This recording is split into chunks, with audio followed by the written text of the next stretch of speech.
All right. So we're gonna get it rolling. I am filming class today because one of your comrades is not feeling well. So this is just it's filming this way. So none of y'all are in the video.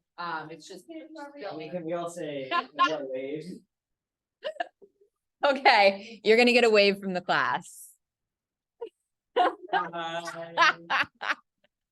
All right, so I understand you're gonna have us do a little Neapolitan spelling and resolution warm up, but honestly, I just want to get into this piece because I'm super excited to do it.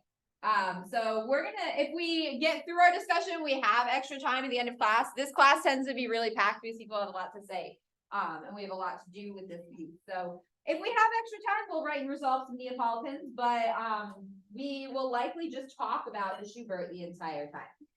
So I have read through some free writes. I have an idea of kind of what you were thinking, what you were hearing. Some of you went right in and were able to identify where the Neapolitans were and even how some of them were resolving, which is awesome. So we are going to, so grab your free writes if you've got them handy. If you want them for reference, get your scores out. We're going to take a little refresher listen to the piece. So we'll listen to it once. I'll have the score up here. You can have your score out as well. And then I'm going to have you guys talk amongst yourselves about your initial thoughts, ideas, etc. And then we'll talk as a group, and then we will get into the good stuff of the piece. So this is Andre Schumann singing. We'll talk about why I chose this particular interpretation a little bit later, but let's give it a listen and a look.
All right. Grab a free rights, grab a friend or multiple friends. Take a couple minutes and just talk through your initial thoughts. If you got any extra bonus thoughts, listening to that one more time. Couple minutes amongst yourselves, and then we will talk as a group and get into it.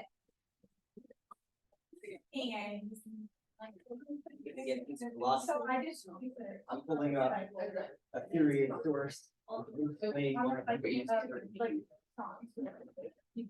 Basically, and she's like, and then he goes.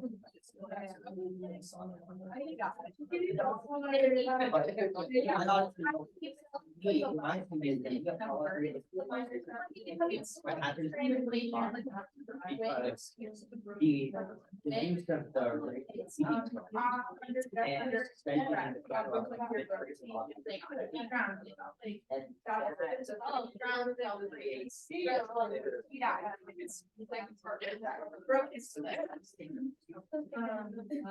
So that's basically what. Yeah. Don't worry, I have the proof. Feel like that happy. Yeah. They're not, it's like, it's actually worse, like, that little shimmer. You need, like, there is stuff out there, but not for me. So, you know. That's our. What I I actually did a- Autumn, was that you who wrote salty in your free write? I was trying to, I think someone wrote it. Who was it? Yes. There's a lot of like spurred lovers who are mad. Yeah. But she didn't say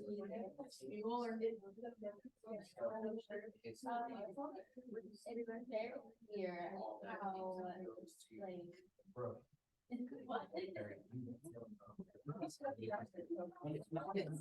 To me,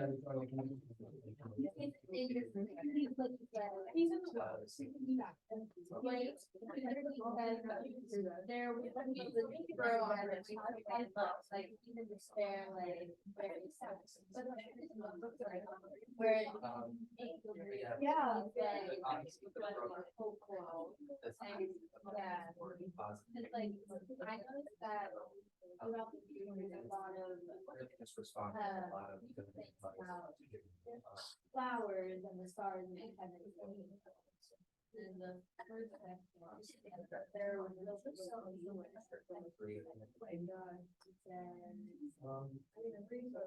at the end, it goes back to the last when it's on the starts talking. So a couple things to think about as you're wrapping up.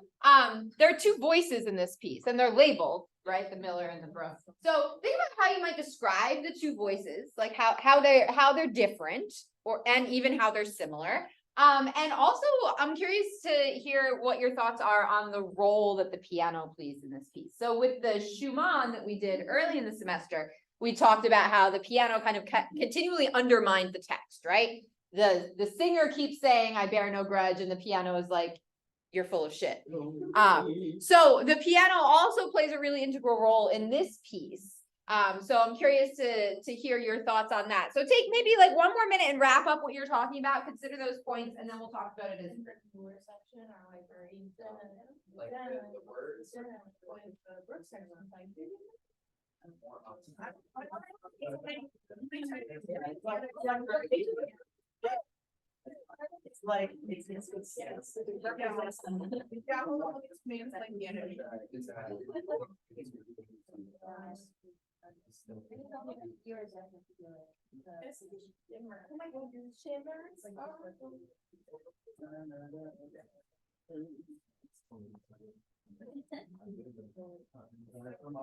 all right, let's see what you got. So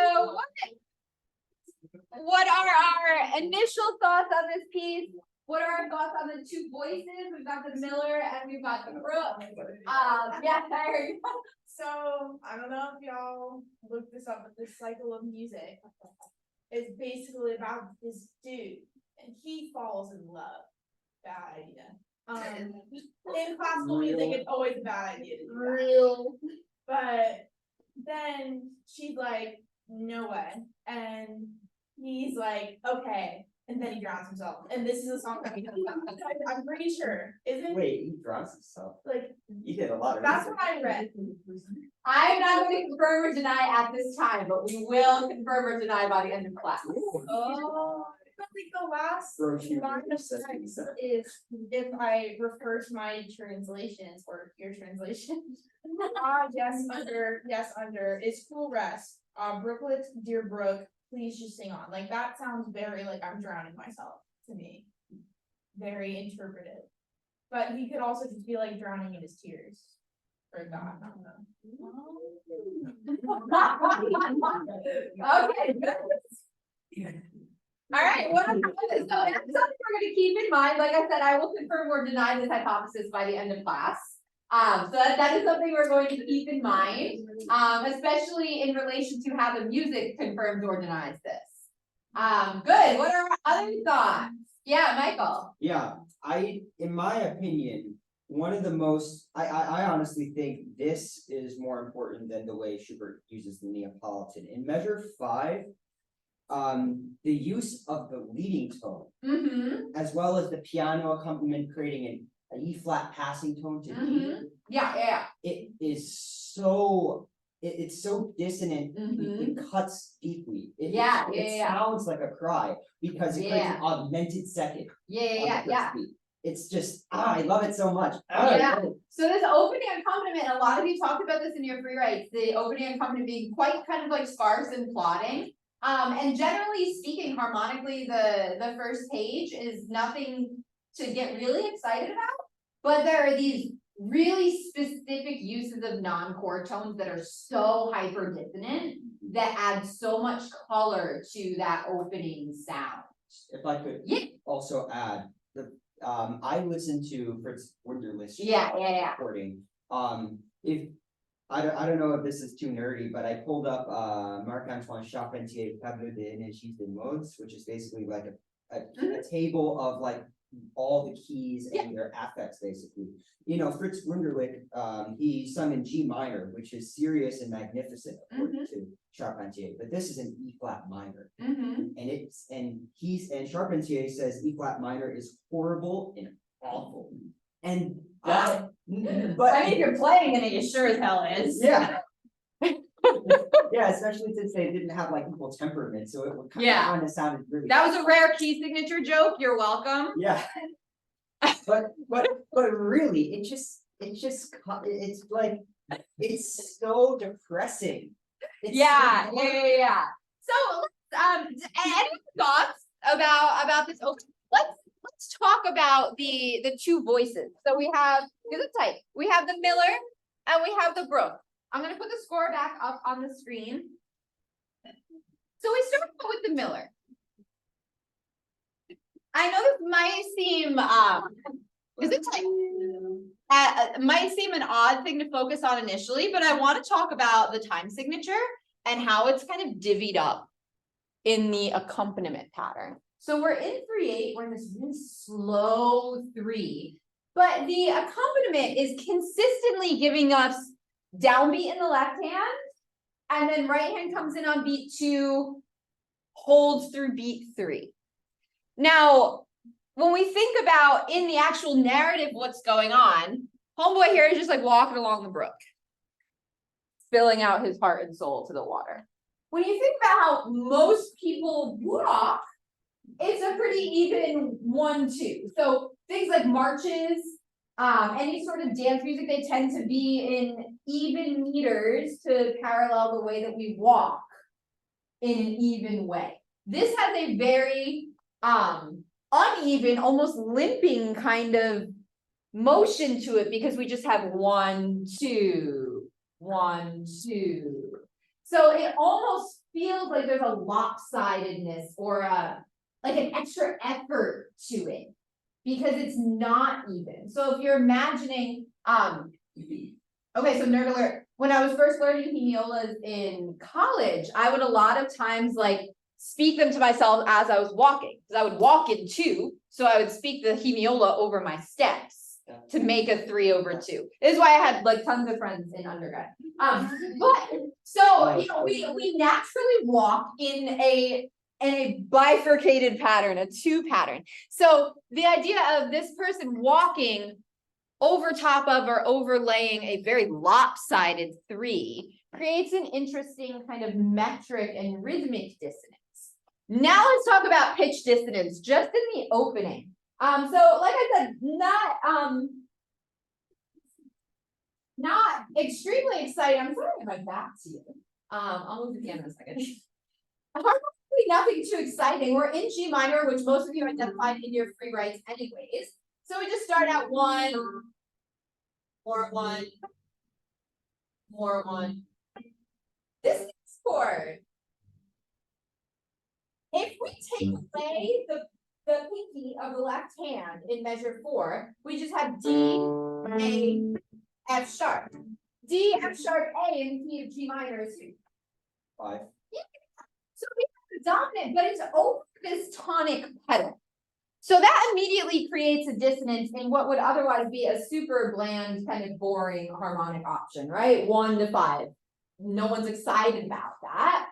But we add in that tonic pedal, we get a little more dissonance, and this is what Michael was talking about. Then we get that E flat on the next downbeat that then steps us down to the D, so we get that 5 again over the tonic pedal. So even over relatively basic harmonic opening, the voice is just arpeggiating the chords. Schubert does give us some really pointed and poignant dissonances. And think about what's going on, this tonic pedal underneath. This guy is talking about, you know, his being heartbroken. And one of the things that you might think about is like feeling stuck or feeling like, you know, you're kind of like treading water, not to play into the brook aspect of it too early, but, you know, kind of feeling stuck, and we're almost there with that pitch, harmonically removing, but that tonic pedal in the pinky is sort of sticking us there. All right, hey, give me some Roman numerals, please. Let's go. We're gonna start at measure 7. So G minor, like I said, I don't think I'm taking away from your learning by telling you that. Most of you told me that in your free writes anyways. Again, nice consistent harmonic rhythm here, 1 harmony per bar. So let's go Roman numeral analysis all the way through the half cadence here at 19. Oh, so this is the same Roman numeral analysis you have in your homework, so you can copy that down if you'd like. Yeah, the homeworks are basically regurgitations of what we do in class. This is my way of rewarding you for coming to class. I'm a bit of a nerd. I already did the Roman. So let's take a look. You're welcome to work with people. Find friends if you want to. Work through this. chromatic chord, remember that your chromatic chord, so we're adding more to our drop downs, right? Anytime you see a chromatic chord. Now your options are, is it a 5 or 5/7 of somebody? Is it a 7/7 of somebody? Or is it a Neapolitan? Those are your three options. You got several chromatic chords in this passage, and they're gonna kind of run the gamut of all of them. So lots to do. I'll give you like 8 to 10 minutes to work through this. Give me some Roman numerals. Let's see what you come up with.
So all I did in yellow there was just highlight the chromatic chords, which is like half the passage.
In about 1 minute, I'm gonna play through it so you can check your chord qualities.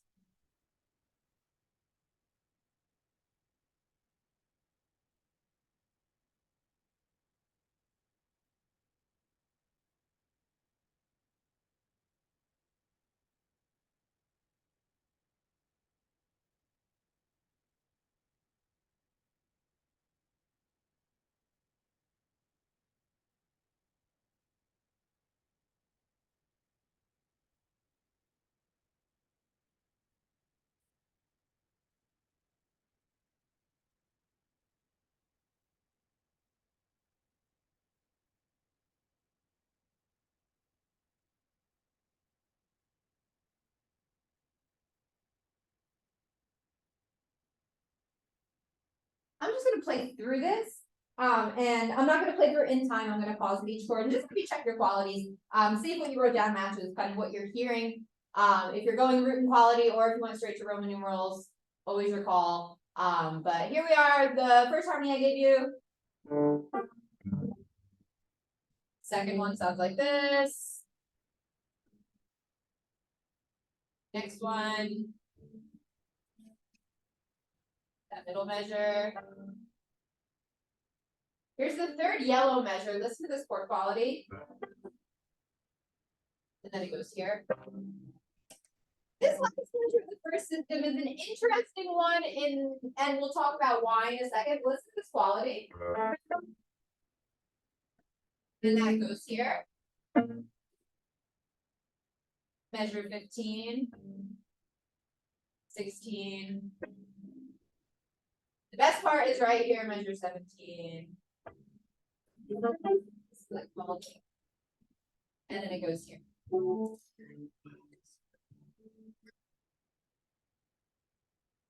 2 more minutes to finish up. And then we'll get on in here.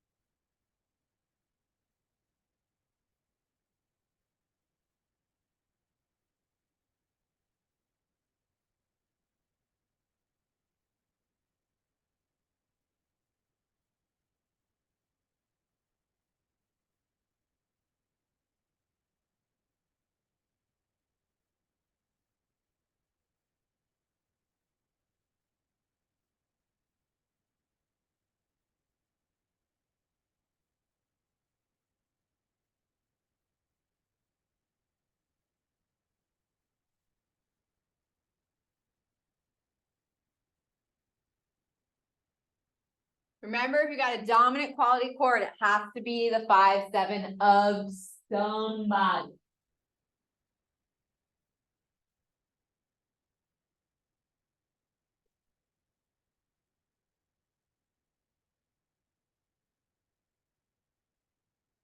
All right, what you're gonna see up here is root and quality of everything, and then we will convert that into Roman numerals. So between the staves, I have the root and the quality of all of your harmonies. Almost entirely triadic, but we have a couple of key important 7th chords in there. And the reason I say that they're important is because they are all applied. And the reason I make a big deal about that is we have a 7th chord in here that is entirely diatonic, but it is still an applied chord. It's because we have like the one unicorn instance of a diatonic secondary dominant. So we'll talk about that in a second. Let's just get in our diatonic Roman numerals. So I'm just going to go in. All my G minors are going to be 1 chords. I don't think I'm taking away from anyone's learning to do that. And all of my D majors are going to be 5s. I'm also going to go in with that C minor chord and label it as a 4. And then this B flat major triad, I'm going to label as a 3. Now I did not label the F7 yet. That is diatonic. But, so that final chord of the top system that I have you analyzing, again, sounds like this. So this is dominant quality chord. The root is F. There's no in it though. The F dominant is entirely diatonic to G minor, right? F, A, C, E flat. You have that little C sharp lower neighbor tone of the voice. No one cares about that. We know from last class, right? Incomplete 5/7. Incomplete dominance, who gets kicked off? The 5th, right. So we have F, we have A, we have E flat in that F7. That's all we need. We have 2 roots, we have a 3rd and a 2nd. Beautiful. That's all we need for the F dominant. And it resolves to B flat major. So think secondary dominant wise. F dominant is going to resolve to be some flavor of B flat. So some of you might in your scores have initially labeled this as a 7/7, like a diatonic capital 7/7. And I totally understand your thought process because it's a diatonic chord built off of scale degree 7. But I need you to think about the quality. Whenever it is dominant quality, we gotta label it with a 5/7. This is the one instance you will ever see of, I'm going to use slash notation since I'm going over line break, of a diatonic secondary dominant. And that's when you have the 5, 7 of 3 in a minor key. Because think about 3 in your minor key. So we're in G minor. The 3 chord is B flat major. How is B flat major related to G minor in terms of like tonal relationship? G minor and B flat major, if we were talking about scales or key signatures, what's their relationship? It's the relative major. Yeah, good. So the relative major and minor, they share a key signature. So that's why that F dominant can exist with no accidentals in G minor and resolves itself to B flat to the 3, just as a 5, 7 up, rather than us labeling it as a capital 7, 7. Does that make sense? All right, cool. Now let's talk about the other chromatic chords because they're the fun ones. We have 2 Neapolitans in this passage. So G minor, the Neapolitan's root is going to be who? Yeah, good. So the root of the Neapolitan in G minor is going to be A flat. So we're still in Neapolitan week. So hopefully we were looking for them anyways. But A flat major is going to be our Neapolitan, and we get 2 of them in this passage. The first one comes right in measure 8, and a lot of you identified this actually in your homework. And it resolves to a 5, just like we want it to. So this opening phrase that we analyzed here is a really nice kind of square tonic, predominant, dominant, tonic, with the extra kind of added pizzazz of the predominant being chromatic. So 1, Neapolitan, straight to 5, back to 1. Now, what is interesting is this second instance of the Neapolitan. We talked last time, and all this week about the Neapolitan being this chromatic predominant that resolves to some flavor of dominant. And then I gave you that Fanny Hensel song where it did absolutely not do that. Now I'm giving you another song where it's where it does that sometimes, but it also takes a pit stop in this other resolution to somewhere else. So we've got this A flat major triad in first inversion going on at measure 16. And some of you identified this in your free writes as well. And it goes to the C sharp fully diminished 7th chord. Now, fully diminished 7th chords have to be a 7 of somebody. So C sharp fully diminished 7, we're saying that temporarily C sharp is T. So if C sharp is T, who is Do? D, yes. And luckily for us, this does indeed go to a D major triad, which is the 5 chord. So a proper label then for this C sharp diminished 7th chord is simply an applied leading tone chord. So 7, 7 of 5 that goes to 5. So our Neapolitan, it eventually gets to 5, but it takes this like pit stop pass through the 7, 7 of 5. Now, why bother doing that? From a baseline perspective, so this opening passage, then we go 1, Neapolitan, 5, 1. Very nice, regular, square kind of situation. Then we get to measure 15. Start out the same way, 1, Neapolitan. Listen, look at that bass. So the bass goes Fa, B to So. So it creates this really cool upward creeping chromatic bass line that goes Fa, Fi, So to lead us into the half cadence. And from a voice leading perspective, our flat 2 still resolves down to Do before it goes to T. So this could have very easily been a CAD 6/4. Schubert could have very easily just made this a cadential 6/4 if hypermetrically he needed a measure there with a new chord. Could have made it a cadential dominant, but that 7, 7 of 5, it adds that upward chromatic creep in the bass, and it also adds a little bit of tension. Fully diminished 7 chords are crunchy. They're gnarly. They got two tritones in there. So there's a lot of dissonance in there to play with. So he makes that particular choice to lead us into the half cadence. All right, last chromatic chord we have up here is this G dominant. On the first day of class when we were doing review, I told you that a quick hack is that a dominant quality chord built off of tonic is always going to be a 5/7 of who? Yeah. So dominant quality chord built off of tonic is always going to be 5/7 of 4. Major or minor key doesn't matter. So I have a G dominant here, 5/7. Dominant quality has got to be a 5/7 of someone. It resolves to C minor like we want it to anyways. So this is your custom built 5/7 of 4.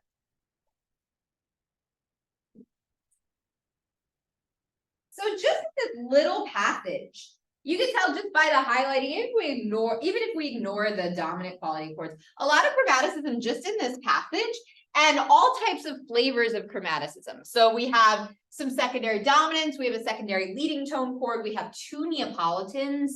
And you know, okay, so generally, the Neapolitan kind of evolved to give us a major quality sound built off of scale degree 4 in the bass in minor keys. It evolved as a kind of brightening of the sound. When we think about what's going on in the text here, the placement of the Neapolitan is really quite interesting.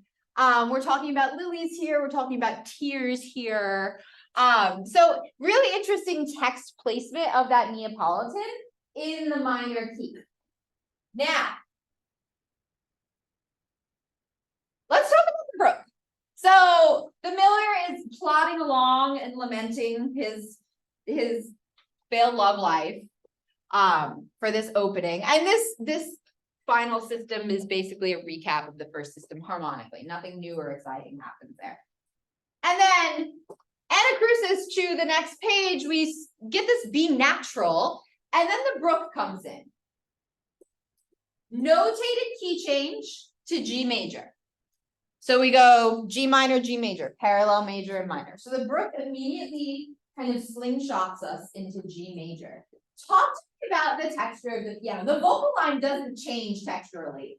It's doing basically the same stuff that it was doing in the G minor passage, but the piano has a drastic shift in texture. So talk to me about the change in the piano and how that relates to the change in character and the change in narrative. Yeah, Philip. Compared to like the jogging 1 and 2, this is more like a continuous flow, like would do. Yeah, so some of you in your free writes talked about kind of rippling or wave effect in the right hand of the piano. So Schubert, one of Schubert's kind of shticks was he was masterful at turning the piano into another performer, like another player in the narrative.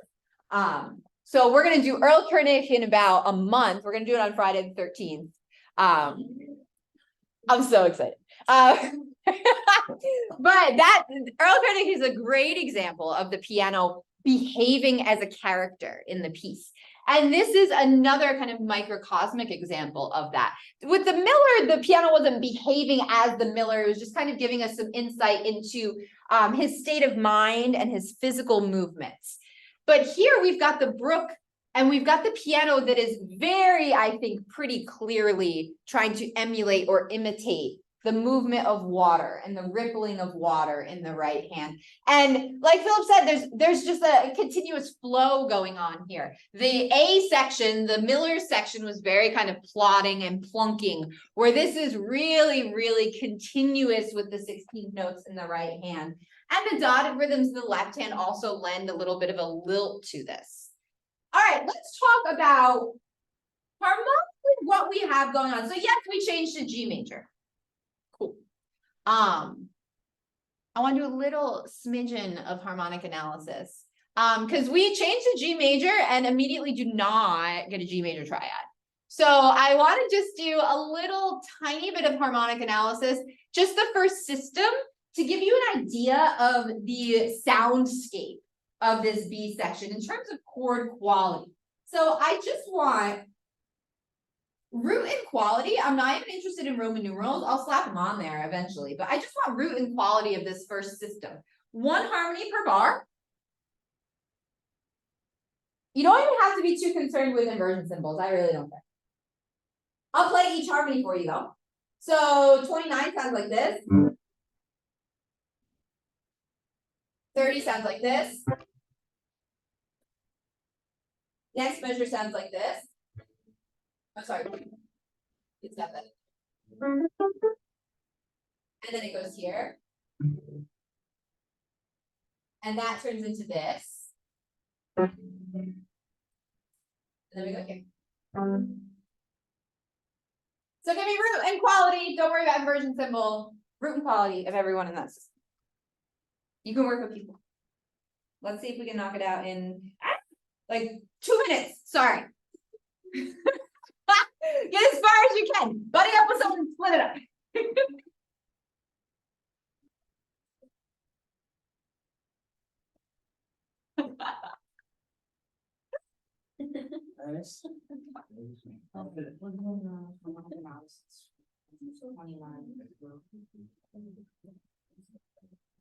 What's the timer?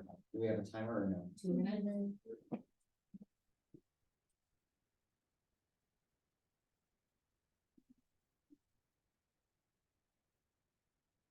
$29 through what?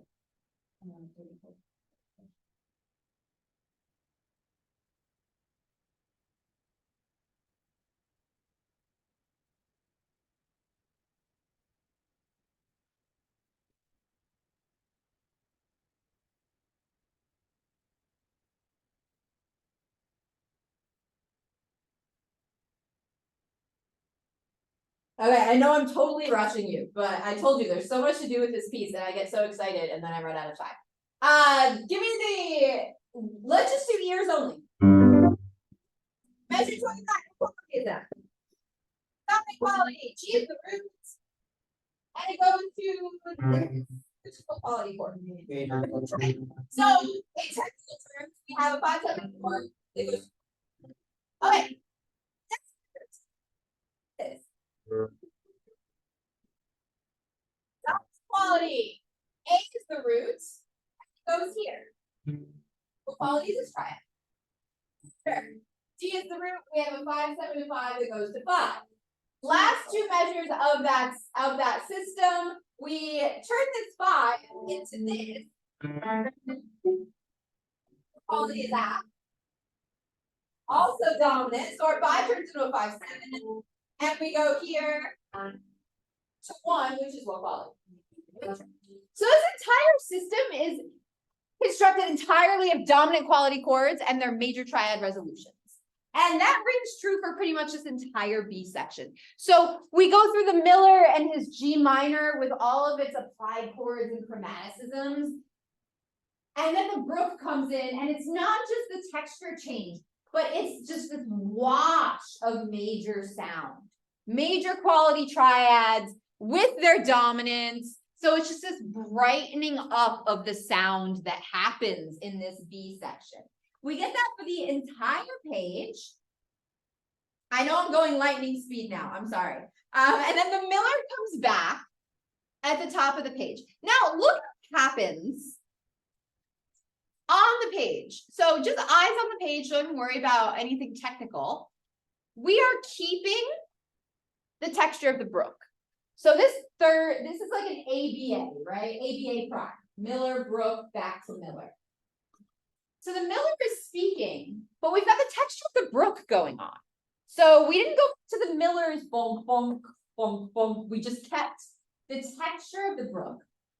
But look at these B flats that all of a sudden like proliferate the page. So we did not write in a key signature back to G minor. We just start slapping in B flats and E flats when we need them. So the Miller comes back. We dip into G minor.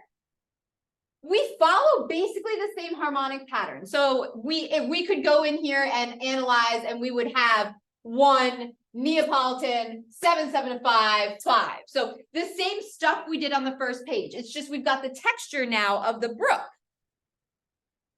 As we scoot down to the bottom of the page, you notice that our B flats start to slowly disappear.